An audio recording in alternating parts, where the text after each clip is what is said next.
Hello friends, my name is Hamid. Today I am working on this Maytag microwave. It's over the range microwave. The customer's complaint is that the microwave is completely dead. It does not work. The first thing you want to do is when your microwave is dead, you have to check the wall outlet, check your breaker panel in the house. If you have power on the breaker panel switch seems okay. Of course your microwave is plugged in and there's no power. What you can do is you have to get a phone charger or any kind of other device that you can add it there to see if you still have power or not. So I have this so of course I have power coming in to the microwave, but the microwave is still dead. So now I'm going to open the microwave apart to see if the fuse is blown or if there's any other thing wrong with the microwave. The common problems with the microwaves are fuse, but in my case it could be anything else. But I'm going to confirm it to see, is it really the fuse that's blown on it or something else? If the fuse is blown on it, did you have power surge in the house? If you had no power surge in the house and the fuse was still blown, that means that something is wrong, something is not working in your microwave that's causing the fuse to blow, and it causes the microwave to stay dead. When you drop down the microwave from where it's installed, these microwaves are usually installed on top of the oven. When you drop it down, it's held by 2 or 3 screws from the top. You remove those 2 screws, you need 2 people. One person will hold it, another person will remove the screws from the top and drop it down slowly, bring it to the table, and then you can work on it from there. On this microwave, you can see all of these screws on the top. This is screw. We have all of these screws. I'm going to remove all of them.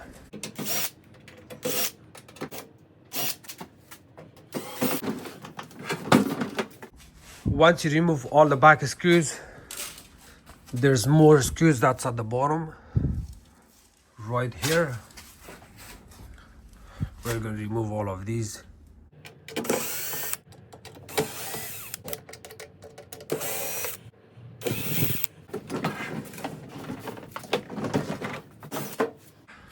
So technically you're removing all the screws from the top, from the back, from the bottom of this panel, and then from there you can remove this panel, kind of lift it up.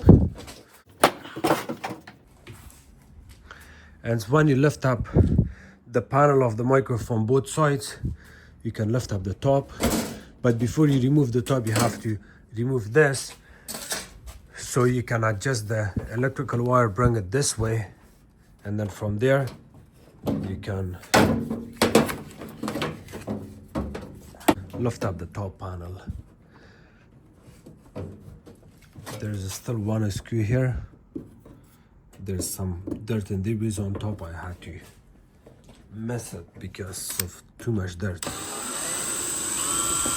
Okay, so it looks that I also have to remove this top front because it's held. This grill comes out. Now from here I have to remove this top panel. Look at the dust here.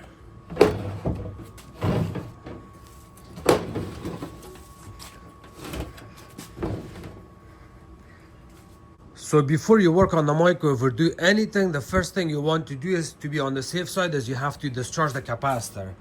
This is your capacitor. In order to discharge it, I'll show you what to do here. You remove this piece. As you can see, the grill piece is off. This is our capacitor. In order to discharge the capacitor, you need a needle nose plier with insulated handles, and then you have to hold it like this. You have to touch both of the pins and the capacitor while the microwave is unplugged. And that's how you discharge a capacitor. So you have to touch both of the pins. If you don't know how to discharge a capacitor, I have another video that I'm showing clearly how to discharge a capacitor. Again, I'll explain it to you. You see those pins, and those pins, you want to touch it with the tip of these needle nose pliers, just like that. Touch it together, both of them, and that's how you discharge the capacitor. Once you discharge your capacitor, after that you're completely on the safe side to work on this microwave. and you're not gonna hurt yourself, or you're not gonna electrocute yourself. So since the microwave is completely dead, the first thing we want to do is we have to check our fuse. This is a 20 amp fuse. You can just pull it out and check it for continuity. In order to check the continuity on this fuse, we have to select on our multimeter, we have to select continuity here, and then I will put this down so you can only hear the noise. These are the two probes. We're going to attach the probes together first to make sure it makes noise, and if it makes noise, it means the probes are working, means that the multimeter is working. Now we're going to check the continuity. You're going to put one here on both sides of the fuse. This confirms that the fuse is broken from inside. If the fuse was not broken from inside, we will have a continuity. So the fuse is blown or broken. I do not want to replace this fuse, but I have to find the root of the problem, what caused this fuse to blow. Replacement of fuse is easy and simple. You just buy your fuse, bring it and install it here. Put your cover back in, that takes care of the problem. But you do not want that, because you have to find what caused this fuse to blow in the microwave. So what causes these fuses to blow on the microwaves are the micro switches. The micro switches are located right here at the back. You see this door hook, the way this hook gets inserted, this and that goes right there. The switches are located at the back. In order to get to those switches to test it, you have to open this one screw. It's a Phillips screw. We're going to check our micro switches first, but again, remember, the micro switches are not the only cause of the fuse to blow. There could be anything else, but the micro switches are the first things that we're going to check and test before we jump into more stuff here. When you remove that one screw, after that you have to lift up the whole panel, and here you go, the way it looks.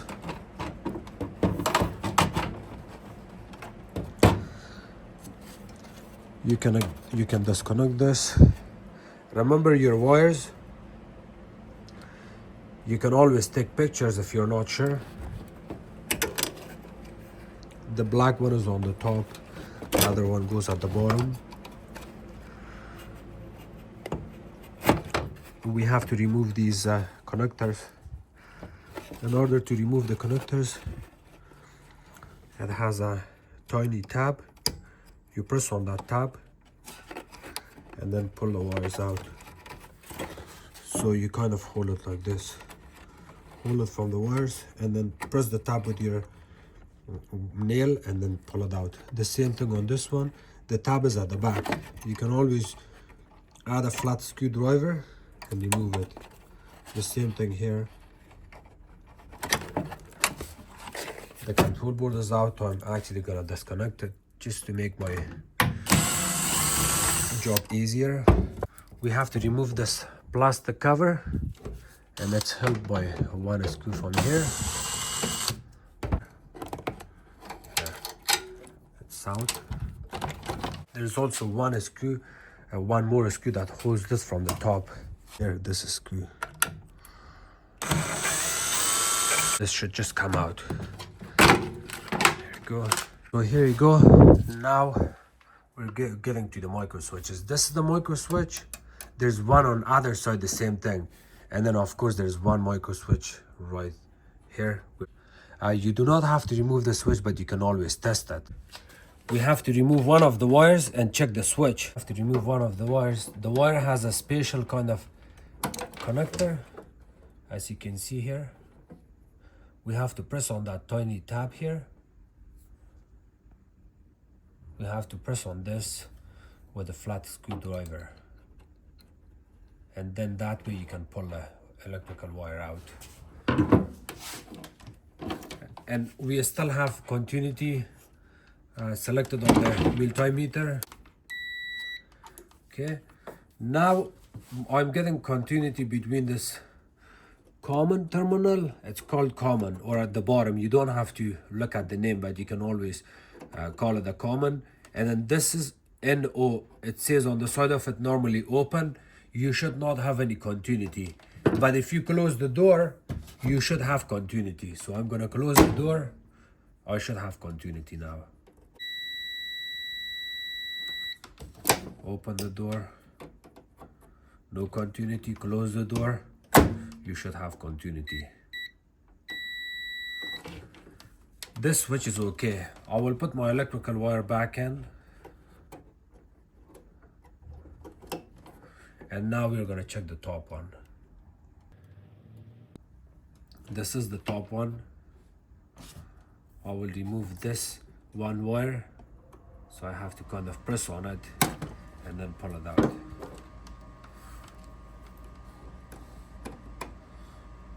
I do not have any continuity, but when I open the door, I should have continuity.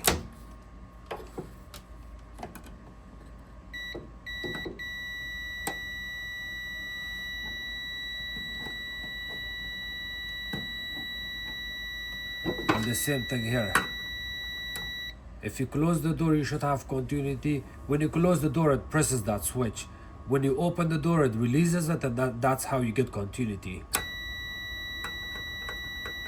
Door closed, door open. So that switch also seems okay. And now we have another switch which is located at the back. In order to test that, we have to remove this whole switch holder assembly with its switch. We have to use this Torx number 10 screw. Looks like a star. And there's one screw. We're gonna remove that screw. If possible, please use a drill, use a hand screwdriver. Do not use the drill because you can strip this easily. I've been working on the microwave for years, so I know how to remove the screws and put them back in without stripping anything. If you look from the bottom, I can move this back and forth, but it's not gonna come out. So I have to force it a little bit up and then change it and remove it. So this is the next switch I'm gonna test. We test this one already. We're gonna test this switch. This switch is gonna be a little bit tricky, but it's easy. It's not a hard the thing to do. You always want to test the switches with the common. This is the one we always want to test. So put one of your probe here.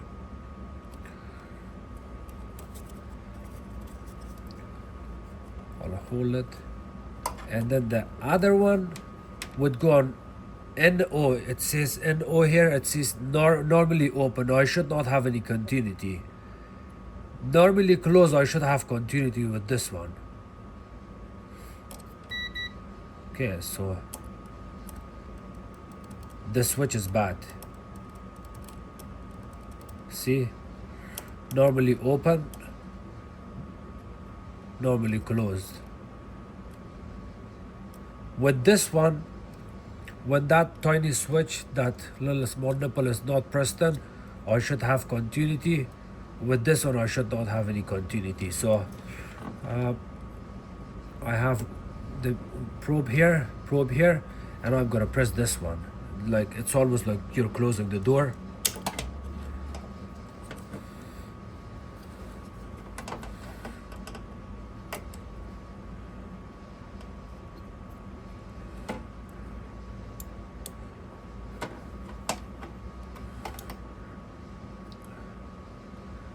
So it means the door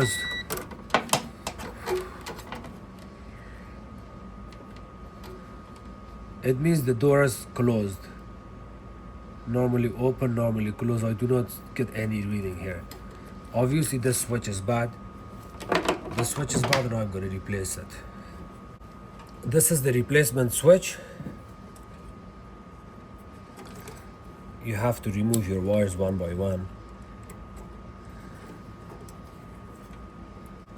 Remember, if the wires are not coming out easily, you have to press on this tab. There's a tiny tab in here. You have to press on it and then wiggle it back and forth. It comes off.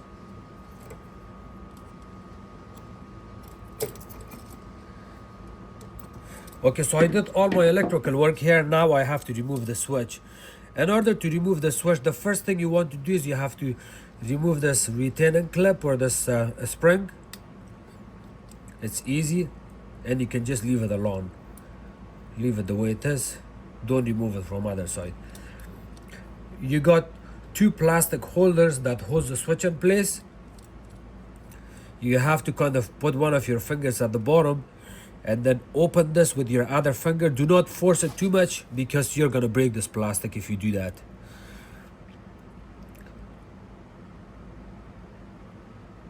Here, it's off now almost. And I'm gonna try the other side.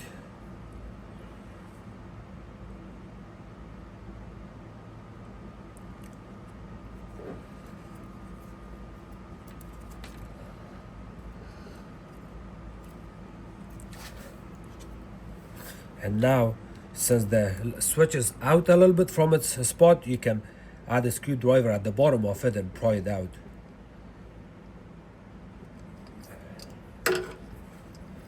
So half of the switch is out. What I can do is I'll pull it out so you can see the inside. You see, it's burnt from here, it's also burnt from here. The switch was burnt here.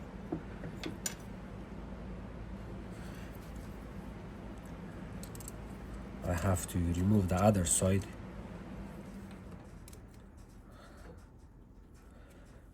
And then stick it at the bottom. So here you go. The switch is out. This is the broken switch.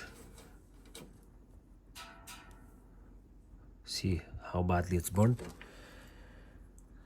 And here's the new switch. The way you're gonna replace this new switch is, you see this plastic nipple here, this plastic nipple, both of them would go on those two holes, one here, one here. You line this up, press it with your hand down, press it down, and then this spring, bring it back to its original position. Here. Now you're good, and you can reinstall your switch back in.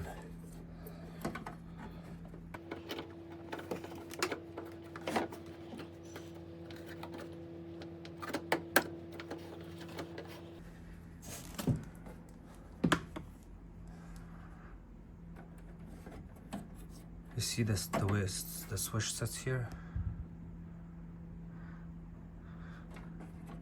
And now you can add your screw back in.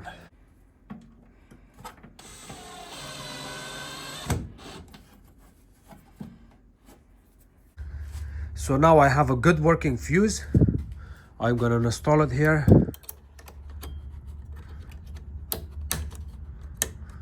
It has to be 20 amp fuse.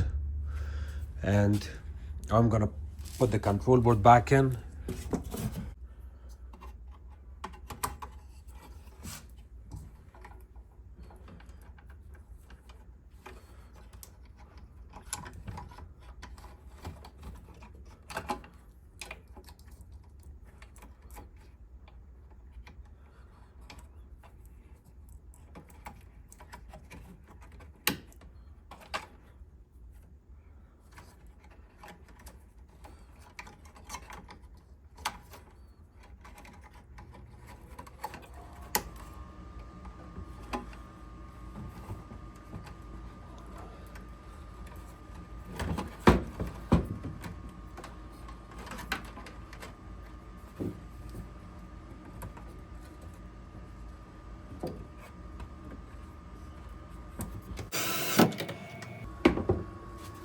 And in order to put the control panel back in, you see this tab and there's another tab up top.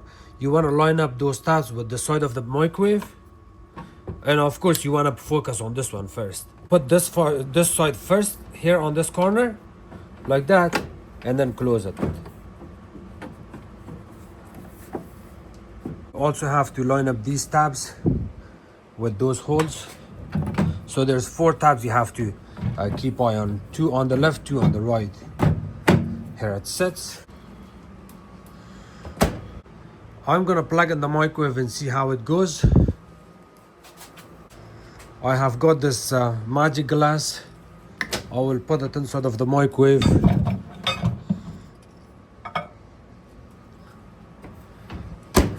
If the microwave works, it's gonna light up. It will get red color. If the microwave is not working, then it's not gonna line up. Before I plug in the microwave, I wanna double check everything, all my electrical wires and everything, to make sure everything is okay. And then once you know everything seems okay and you feel safe, plug in the microwave. I plugged in the microwave, so here you go. The microwave seems okay. I'm gonna turn it on now.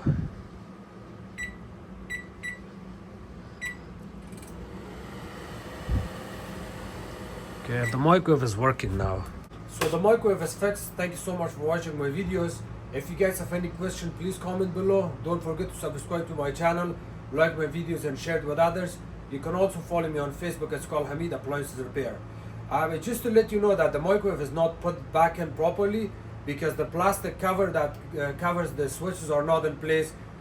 Nothing is in proper order at this moment, but I just know that the microwave is fixed. So I'm gonna finish my video and put everything back together. The microwave is ready to go. Thank you again.